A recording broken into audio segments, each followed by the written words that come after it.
तोड़ के जइबू दिलवा पासवान के। जी नमस्कार दोस्तों, स्वागत करते हैं आप सभी को आपका यूट्यूब चैनल अंदाज भोजपुरी। जी बता दूं कि भोजपुरी गायक रमेश रसमे और सृष्टि भारती जी की आवाज़ में एक बहुत ही हाई लेवल का गाना आ रहा है। जी हाँ दोस्तों, गाना बहुत ही हाई लेवल, बहुत ही बवाल का है, जो कि प्यार कैले बानी पासवान से। जी हाँ दोस्तों, प्यार कैले बानी पासवान से गाने का बोल है, जो कि रमेश रसमे और सृष्टि भारती जी सॉन्ग को मिलकर पूरा किए हैं।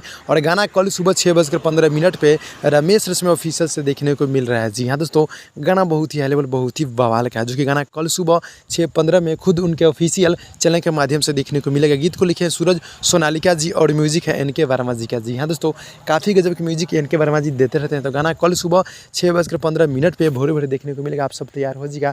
जितने भी भाई लोग देख रहे हैं, आप लोग मेरे चैनल को सब्सक्राइब कर नोटिफिकेशन बेल आइकन आप लोग ऑल पे कर दीजिएगा, ताकि आप लोग को नोटिफिकेशन मिलता रहेगा। जी हाँ दोस्तों, तो गाना कल सुबह भोरे भोरे सुबह 6:15 पे आप सब देखिए और गाने का आनंद उठाइए। गाने को खूब बजाना है, क्योंकि ये मतलब इस बार लगन में गाना पूरी तरह से हाई लेवल हो जाएगा, जो कि आप लोग गाने को बजाइए और ढेर सारा प्यार से बात दीजिए। मिलते हैं अगली वीडियो में, तब तक के लिए धन्यवाद दोस्तों।